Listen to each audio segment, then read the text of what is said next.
ওই কবরে যাওয়ার পর দুই পাশের মাটির হাজরের হাড় পুরা চুরমার করে ফেলবে। একটা নয়, দুটো নয়, 70 থেকে 99টা সাপের কাবড়। কবরের ভিতরে জাহান্নামের আগুন। এরে বাবা সহ্য করতে পারবি না। আল্লাহ দেখাইয়া দেয় দুনিয়ার বিল্ডিং এর আগুনে কত যুবকের লাশ, কত যুবকের লাশ। গাড়ির নিচে তাকাইয়া দেখো যুবকের লাশ, হাতের বিছানা তাকাইয়া দেখো যুবকের লাশ, ঘরের বিছানা তাকাইয়া দেখো যুবকের লাশ। ওই দিন আর বাঁচবারে বাবা, ওই দিন আর দুনিয়ার ভিতরে থাকবা। একদিন তো কবরে যাত্রী হয়ে যাইবা, একদিন তো তোমাকে কবরের যাত্রী বানাইয়া কবরের ভিতরে নিয়ে যাওয়া হবে।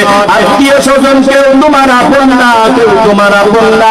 যেই মাকে আপন ভাবছো ওই মা এ বান্দা যদিও আপন হইতো, মারা যাওয়ার পর কেন মা তোমাকে ঘর থেকে তোমার লাশটার নামিয়ে দেয়। মা তো ইচ্ছা করলে তোমার লাশটাই ধরে রাখতে পারতো। নবীর উম্মতের কবরের কথা স্মরণ করো, জাহান্নামের কথা স্মরণ করো। এই দুনিয়ার ভিতরে কয়দিন আর বাঁচবা, কয়দিন আর থাকবা। ফেরাউন বাহাদুরি দেখাইছে, ফেরাউন থাকতে পারে না। নমরুদ বাহাদুরি দেখাইছে, থাকতে পারে না। সাদ্দাত তামান বাহাদুরি দেখাইছে, থাকতে পারে না। দুনিয়ার ভিতরে কত বাহাদুররা আছে, আজ তারা না। তুমি এত অহংকারী করো কিসে, কিসের এত অহংকারী, এত বাহাদুরি করো কিসে? এর নবীর উম্মতের দল এই দুনিয়ায় থাকার জায়গা না। কেউ যদি দুনিয়াতে থাকতে চাও তাও দুনিয়াতে থাকতে পারবে না। কেউ থাকতে চাইলে তাকে থাকতে দেওয়া হবে না, তাকে কবরের ভিতরে নিয়ে যাওয়া হবে। অতএব আমি এলাকার মা বোনদেরকে বলবো, ও আম্মা জান, কয়দিন আর বাঁচবা, কয়দিন আর থাকবারে আম্মা জান? কিসের এত অহংকারী দেখাও?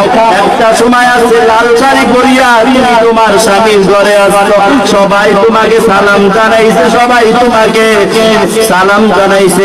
আবার একটা সময় আসবে তোমাকে সাদা 5 টাকা কাপড়ের প্যাকেট বানাইয়া তোমাকে কবরের ভিতরে নিয়ে যাওয়া হবে। ও আম্মা জান, কয়দিন আর থাকবা, কয়দিন আর বাঁচবা? এমনটা কি চাই না একটা আলেমের মা হইবা? মনটা কি চাই না একটা কোরআনের হাফেজের মা হইবা? ও মা, মাদ্রাসায় পড়ে ঠকি নাই, ঠকি নাই, ঠকি নাই। যদিও মনে করো সরকারি চাকরি নাই, কোন সার্টিফিকেট নাই, আল্লাহ এত সম্মান দান করেছে। দুনিয়ার এমপি মন্ত্রী মহাদয় চেয়ার যদি নিয়ে বসাইয়া, তারপরও এত সম্মান পাওয়া যাবে না।